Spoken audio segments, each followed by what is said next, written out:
Gary Paulsen, Chapter 15. The days had folded one into another and mixed so that after 2 or 3 weeks, he only knew time had passed in days because he made a mark for each day in stone next to the door to his shelter.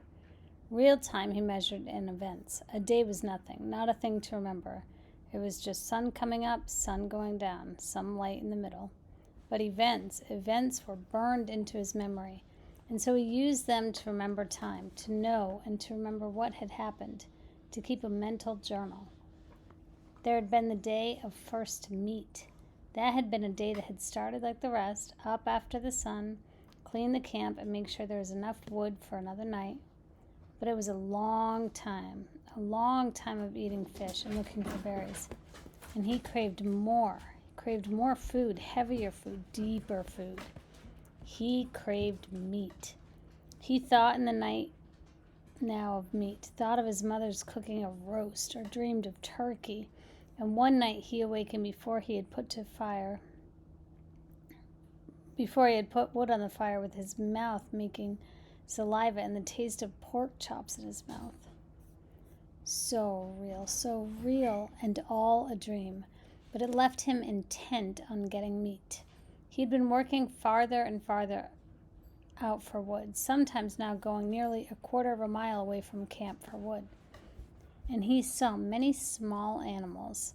Squirrels were everywhere, small red ones that chattered at him and seemed to swear and jumped from limb to limb. There were also many rabbits, large gray ones with a mix of reddish fur, smaller, fast gray ones that he saw only at dawn. The larger ones sometimes sat until he was quite close, then bounded and jerked 2 or 3 steps before freezing again. He thought if he worked at it and practiced, he might hit one of the larger rabbits with an arrow or a spear. Never the small ones or the squirrels. They were too fast and small, too small and fast.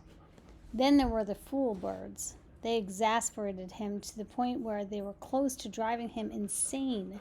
The birds were everywhere, 5 or 6 in a flock, and their camouflage was so perfect that it was possible for Brian to sit and rest, leaning against a tree, with one of them standing right in front of him in a willow clump, 2 feet away, hidden, only to explode into deafening flight just when Brian least expected it. He just couldn't see them, couldn't figure out how to locate them before they flew, because they stood so perfectly still and blended in so perfectly well. And what made it worse was that they were so dumb, or seemed to be so dumb, that it was almost insulting the way they kept hidden from him. Nor could he get used to the way they exploded up when they flew. It seemed like every time he went for wood, which was every morning, he spent the whole time jumping and jerking in fright as he walked. On one memorable morning, he had actually reached for a piece of wood, what he thought to be a pitchy stump at the base of a dead birch. His fingers close to touching it, only to have it blow up in his face. But on the day of first meet, he had decided the best thing to try for would be a fool bird, and that morning he had set out with his bow and spear to get one, to stay with it until he got one and ate some meat. Not to get wood, not to find berries, but to get a bird and eat some meat. At first, the hunt had not gone well. He saw plenty of birds working up along the shore of the lake to the end, then down the other side, but he only saw them after they flew. He had to find a way to see them first, see them and get close enough to either shoot them with his bow or use the spear, and he could not find a way to see them. When he had gone halfway around the lake and had jumped up 20 or so birds, he finally gave up and sat at the base of a tree. He had to work this out, see what he was doing wrong. There were birds there, and he had eyes. He just had to bring the 2 things together. Looking wrong, he thought. I am looking wrong. More than I am being wrong, somehow I am doing it the wrong way. Fine. Sarcasm came into his thoughts. I know that, thank you. I know I'm doing it wrong, but what is right? The morning sun had cooked him until it seemed his brain was frying. Sitting by the tree, but nothing came until he got up and started to walk again, and he hadn't gone 2 steps when a bird got up. It had been there all the time, while he was thinking about how to see them right next to him, right there. He almost screamed. But this time, when the bird flew, something caught his eye, and it was the secret key. The bird cut down toward the lake, then, seeing it couldn't land in the water, turned and flew back up the hill into the trees. When it turned, curving through the trees, the sun had caught it, and Brian, for an instant, saw it as a shape, sharp pointed in front, back from the head in a streamlined bullet shape to the fat body. Kind of like a pear, he had thought, with a point on one end and a fat little body, a flying pear. And that had been the secret. He had been looking for feathers, for the color of the bird, for a bird sitting there. He had to look for the outline instead, had to see the shape instead of the feathers or color, had to train his eyes to see the shape. It was like turning on a television. Suddenly he could see things he never saw before. In just moments, it seemed, he saw 3 birds before they flew, saw them sitting and got close to one of them, moving slowly, got close enough to try a shot with his bow. He had missed that time, and had missed many more, but he saw them. He saw the little fat shapes stop, with the pointed heads stop. Stop it. Sorry, there's a puppy in my face. Stop. Okay, but he saw them. He saw the little fat shapes with the pointed heads sitting in the brush all over the place. Time and again he drew, held, and let arrows fly, but he still had no feathers on the arrows, and they were little more than sticks that flopped out of the bow, sometimes going sideways. Even when a bird was 7 or 8 feet away, the arrow would turn without feathers to stabilize it and hit brush or a twig. After a time, he gave up with the bow. It had worked all right for the fish when they came right to the end of the arrow, but it wasn't good for any kind of distance, at least not the way it was now. But he had carried his fish spear, the original one with the 2 prongs, and he moved the bow to his left hand and carried the spear in his right. He tried throwing the spear, but he was not good enough and not fast enough. The birds could fly amazingly fast, get up fast. But in the end, he found that if he saw the bird sitting and moved sideways toward it, not directly toward it, but at an angle, back and forth, he could get close enough to put the spear point out ahead, almost to the bird, and thrust, lunge with it.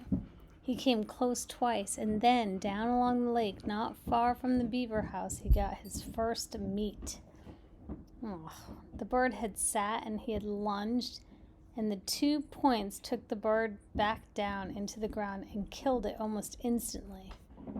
It had fluttered a bit, and Brian had grabbed it and held it in both hands until he was sure it was dead. Then he picked up the spear and the bow, and he trotted back around the lake to his shelter, where the fire had burned down to glowing coals. He sat looking at the bird, wondering what to do. With the fish, he had just cooked them whole, left everything, and picked the meat off. This was different. He would have to clean it. It had always been so simple at home. He would go to the store and get a chicken, and it was all cleaned and neat, no feathers or insides, and his mother would bake it in the oven, and he would eat it. His mother, from the time before, would bake it.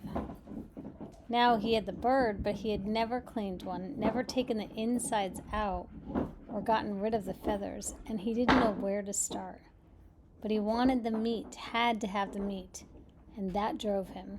In the end, the feathers came off easily. He tried to pluck them out, but the skin was so fragile that it pulled off as well. So he just pulled the skin off the bird.